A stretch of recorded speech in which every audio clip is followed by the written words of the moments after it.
제가 함께 하신 하나님의 말씀 출애굽기 2장 23절에서 25절까지 말씀입니다.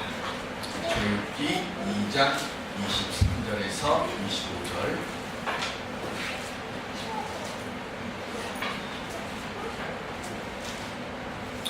여러 해 후에 애굽 왕은 죽었고 이스라엘 자손은 고된 노동으로 말미암아 편식하며 부르짖으니 그 고된 노동으로 말미암아 부르짖는 소리가 하나님께 상달이 된지라.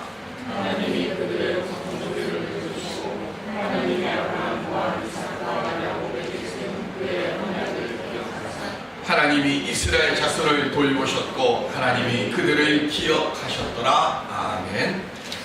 우리 옆에 분들과 함께 인사하시겠습니다. 환영합니다. 주 안에서 역전하셨습니다.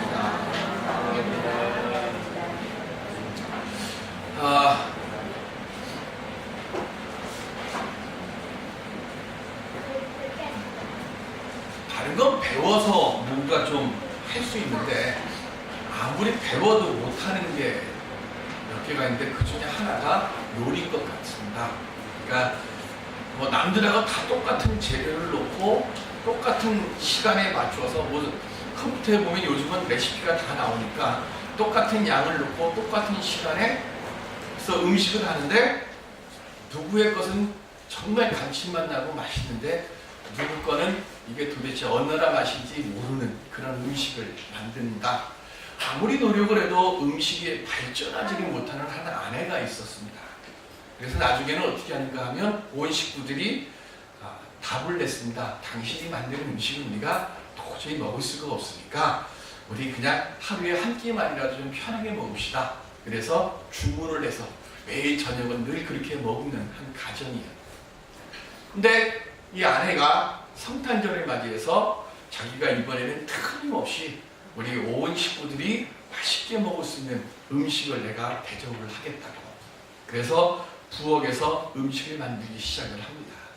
지지고 볶는 소리는 참 좋고 그리고 냄새도 참 좋은 것 같은데 식구들은 공포의 시간들이 점점 다가옵니다.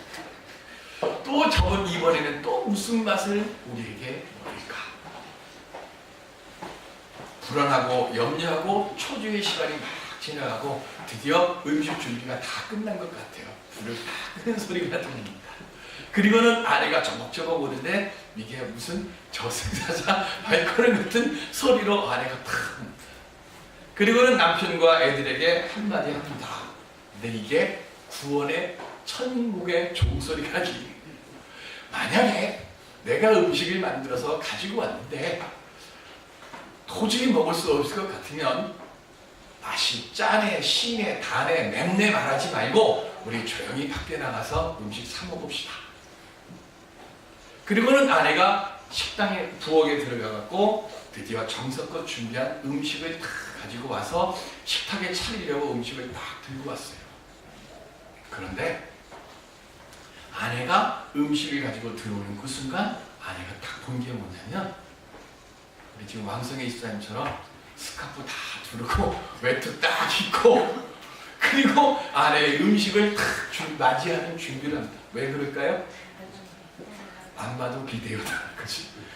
당신이 지금까지 해온 음식 솜씨가 있는데 이번에도 역시 마찬가지겠지.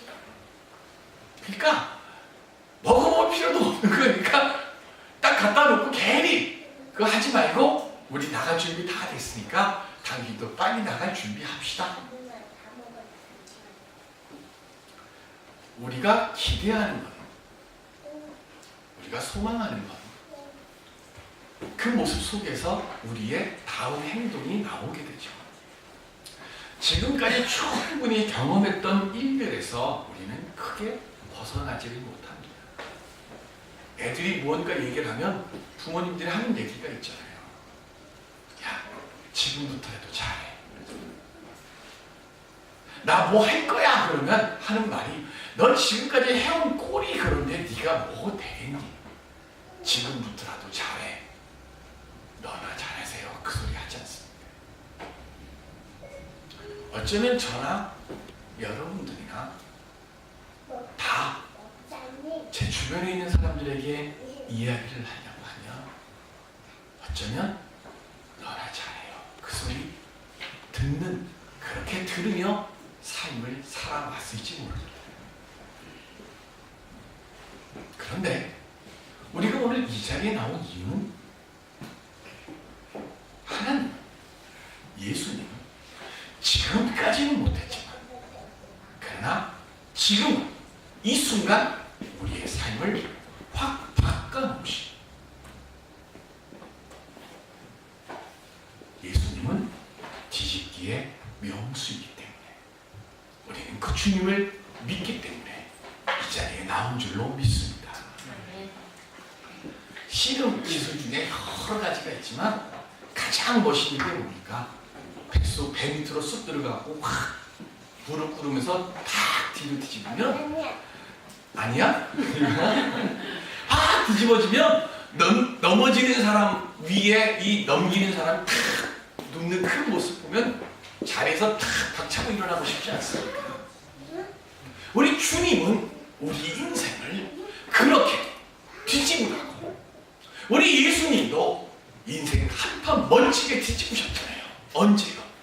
십자가에 달려 죽으셨다가 모든 사람이 끝났다고 하는 그 순간 예수님은 죽은 지 3일 만에 부활하시는 인생 뒤집기의 멋진 한판을 우리에게 보여주셨고 그리고 그 주님을 그리스도라고 고백하는 오늘 우리들에게도 그 뒤집기의 삶을 살라고 오늘 우리를 이 자리에 불러주셨습니다. 주님 오심을 기다리는 대림절입니다. 지금까지는 어떻게 살았는지 모르는 이제부터 주님의 은혜와 주님의 능력으로 우리의 삶을 한판 멋있게 뒤집을 수 있는 하나님의 복된 은혜의 성도들이 다 되시기를 주님의 이름으로 축원드립니다.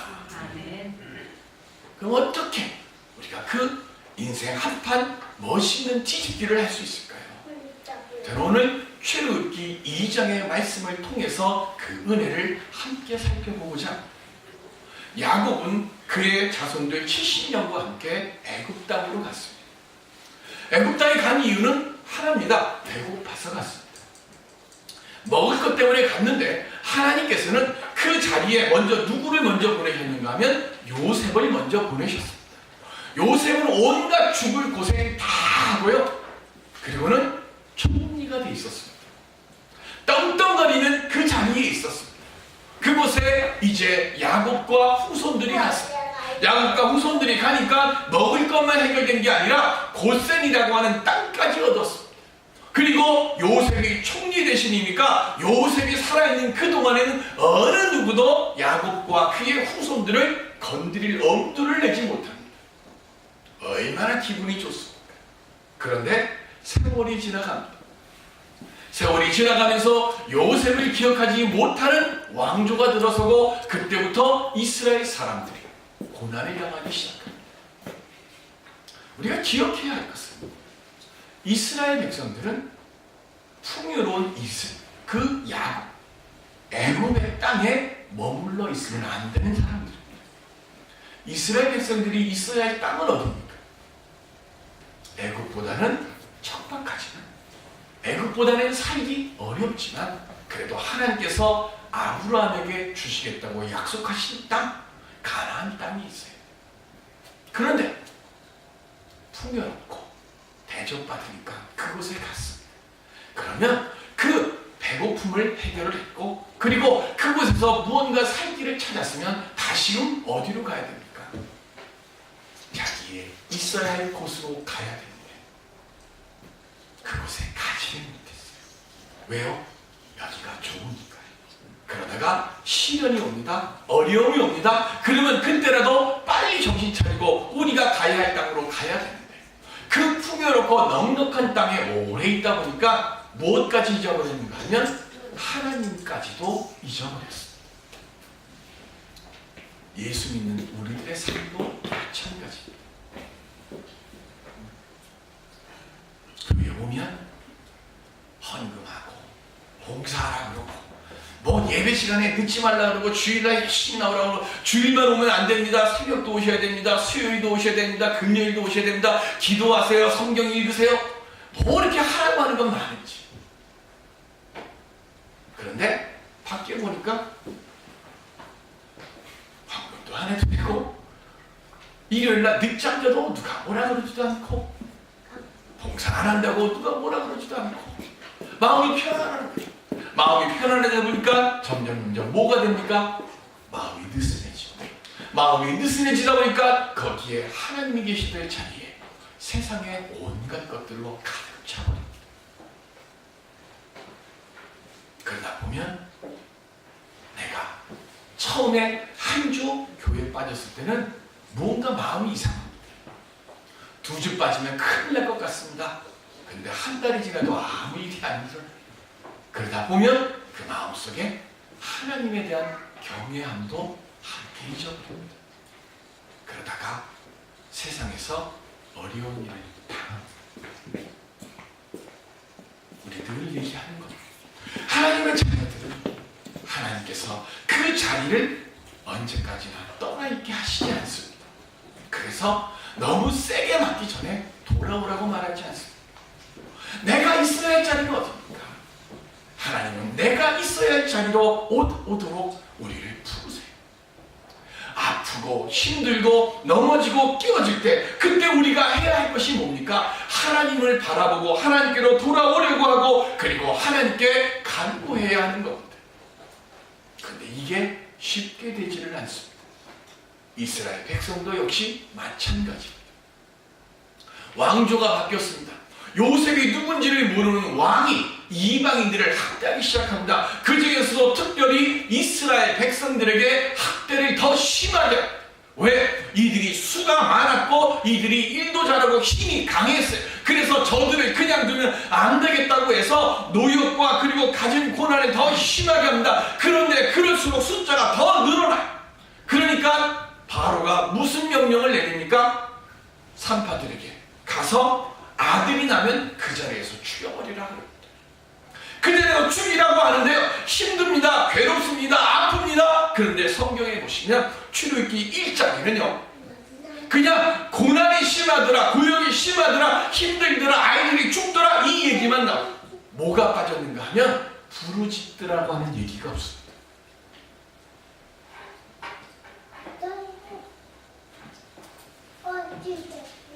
어려운 상황에 있는데도 그들은요 하나님의 자리에 하나님께로 돌아가야 될 그 가장 첫 번째 소리, 부르짖는 소리를 짓지 못하고 있습니다. 그런데 출애굽기 2장에 오늘 본문 23절에 보면 그 고된 노동으로 말미암아 부르짖는 소리가 하나님께 상달된지라 했습니다. 부르짖는다는 말씀은 히브리어로 짜크입니다. 짜크라고 하는 이 말씀의 뜻은요, 아파요, 힘들어요, 나 하고 이렇게 소리 지르는 게 아닙니다.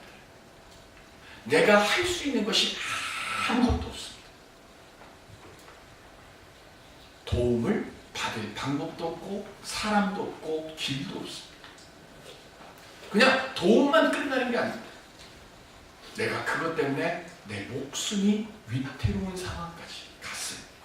그래서 영혼이 멘붕까지 무엇을 할 수 있는 방법을 찾을 수 없을 때, 그때 저 깊숙한 곳에서 영혼까지도 메말라가는 그때 하나님이 나 살려주세요 하고 부르짖는 절규의 소리, 그게 짜크입니다.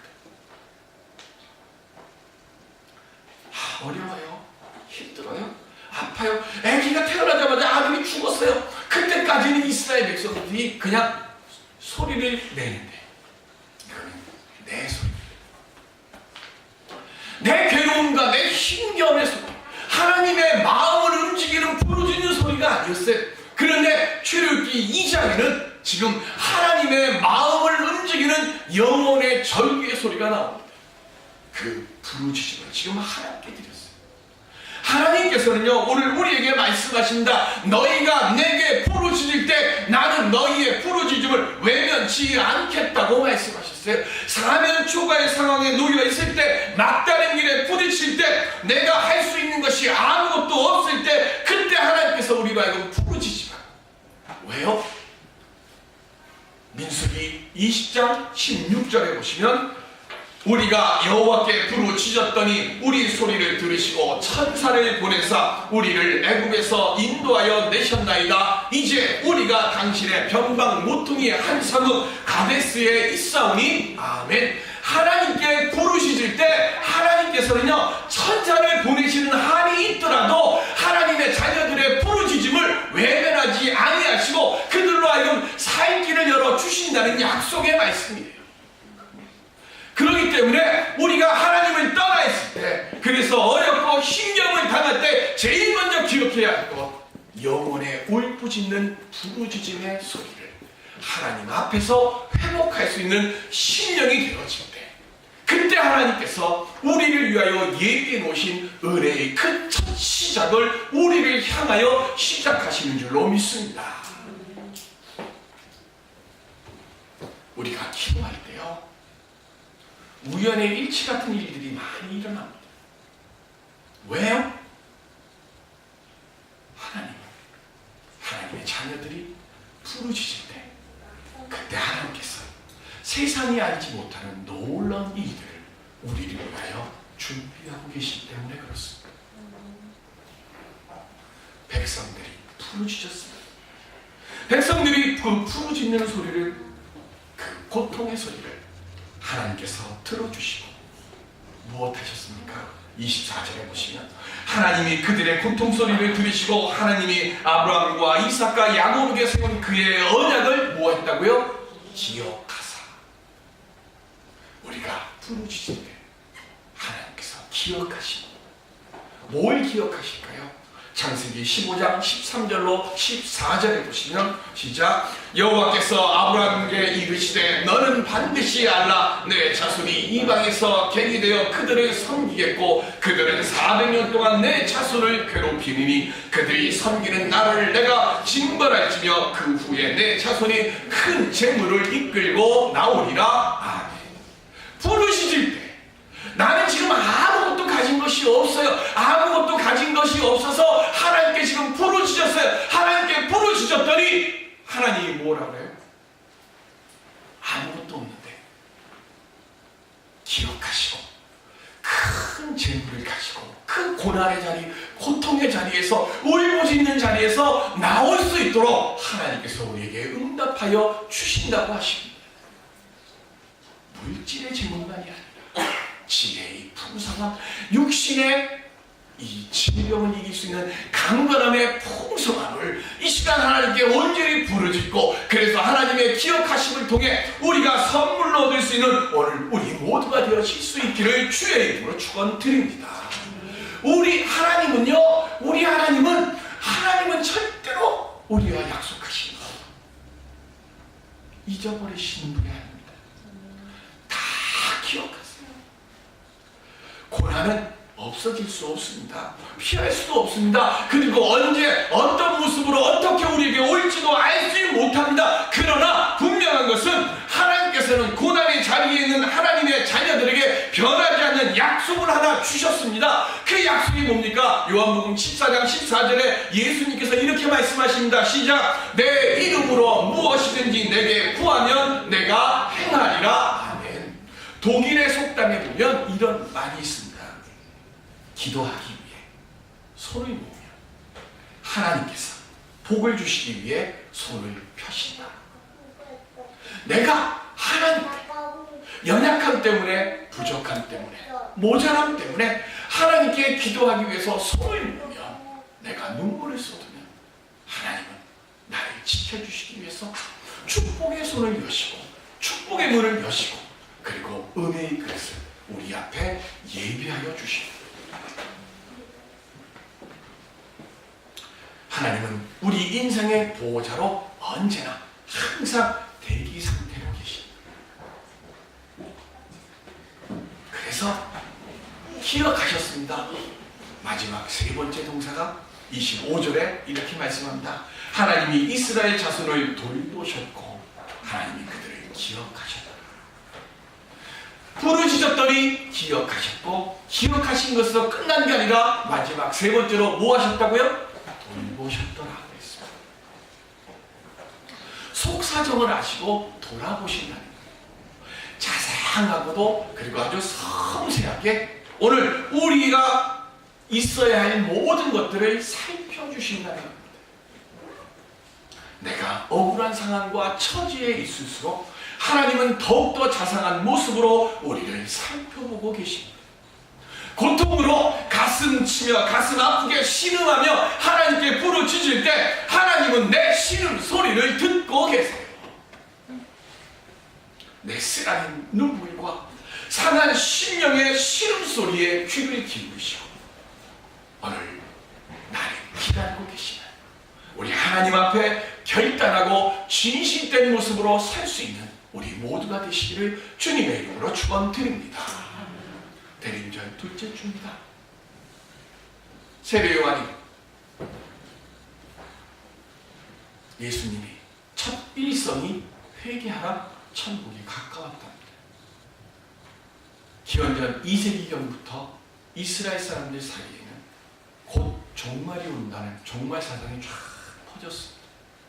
이제 드디어 하나님께서 우리에게 메시아를 보내주시고 그래서 이 땅에서 로마들을 내어쫓고 하나님의 거룩한 나라 이스라엘이 제사장의 나라가 되는 그 날이 속히 온다.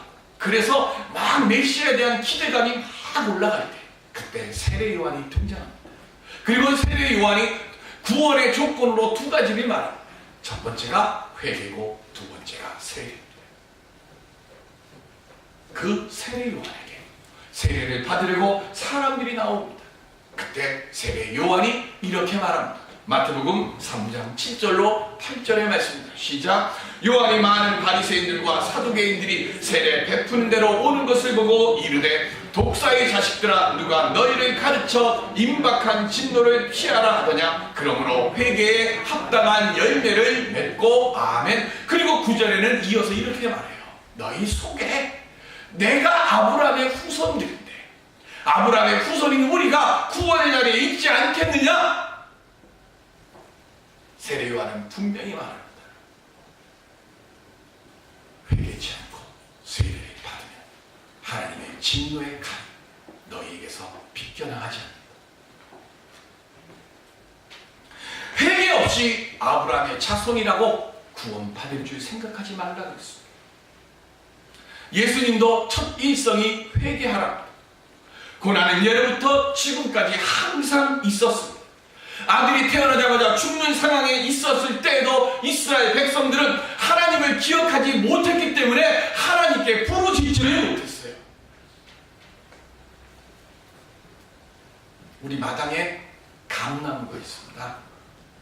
근데 이 감나무가 9월쯤 되면 9월달에부터 좀 아주 먹음직스럽게 쫙 익습니다.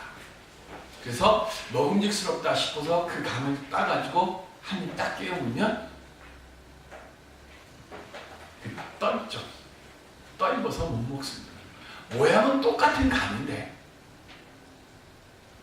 그걸 못 먹습니다.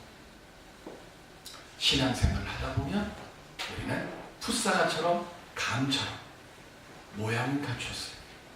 그런데 온전한 맛을 내기 위해서 회개라고 하는 하나님의 은혜가 그 속에 있어야 비로소 하나님이 원하시는 온전한 사과가 되고 온전한 단감이 됩니다. 그래서 예수님이 회개하라고 말씀하시고 오늘 예배를 드리는 우리들도 저나 여러분들이나 다 주님 앞에 우리의 죄를 토설해야 합니다. 그래야 주님께서 우리에게 베푸실 은혜가 온전히 우리의 것이 됩니다. 김소월 씨가 쓴 시 중에 초혼이라고 하는 시가 있습니다. 산산이 부서진 이름이여 허공 중에 헤어진 이름이여 불러도 주인 없는 이름이여 부르다가 내가 죽을 이름이여.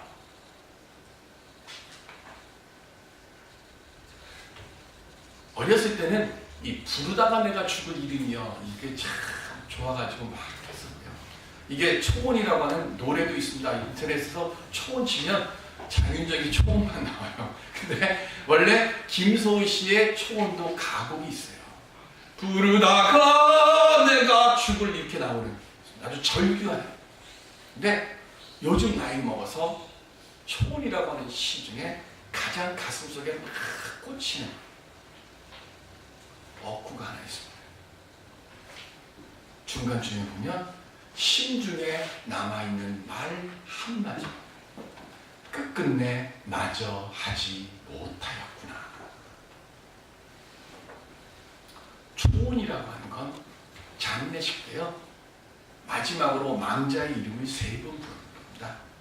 이게 사실은 그 미신에서 나온 거라서 우리 예수 믿는 사람들은 사실은 초혼 이걸 안 하니까 모르지만, 김소월이 쓴 그 초혼에서요, 끝끝내 마저 하지 못한 그게 뭘까요? 심중에 있는 마지막 말 한마디. 고등학교 때 대학교 수학능력 시험, 입학시험 보려고 시를 놓으면 온통 분석만 하잖아요. 이게 무슨 망자가 뭐 죽은 사람이 못한 말이냐, 아니면 지금 이거 하는 시인이 하지 못한 말이냐, 막 분석하잖아요. 그러니까 감동이 없었어요. 근데 인생을 살아가면서 시를 그냥 시로 받아들이면서부터 그 시 속에 감동이 와요. 심중에 있는 말 한마디, 끝끝내 마저 하지 못하는구나. 저는 어떤 분이 그 얘기를 하더라고요. 자기는 자기 부모님이 평생 자기랑 같이 있을 줄 알았대. 그래서 막 싫은 소리도 막 하고 그런 거예요. 그날 아침에도 엄마가 뭐를 하는데, 엄마는 정성껏 음식을 차려줬는데 자기가 입맛이 없어가지고, 그리고 자기가 싫어하는 게 올라왔다고 화를 내면서 나갔다는 거예요. 근데 그날 저녁에 들어왔는데 엄마가 없어요. 교통사고가 나서 세상을 떠난 겁니다.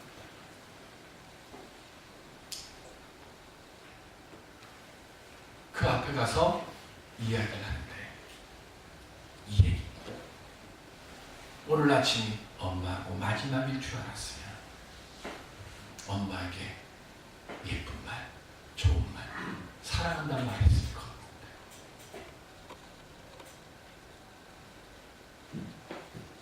여러분, 지금 여러분과 함께하는 사람들이 어쩌면 항상 나와 같이 있을 것 같은 그 사람이 다시는 만나지 못할 이별을 언제든 예고 없이 우리 앞에 놓여져 있지 않습니까? 그때 우리는 그 끝끝내 하지 못한 말 한마디 때문에 가슴을 치며 후회하며 살아가게 될 줄도 모릅니다.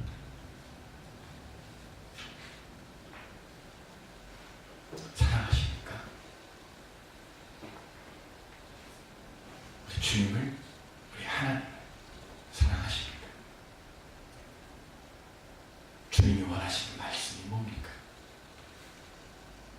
나를 사랑한다면 나를 전하라는 것, 나를 사랑한다면 내가 원하는 삶을 살라고 하는 것 아니겠습니까?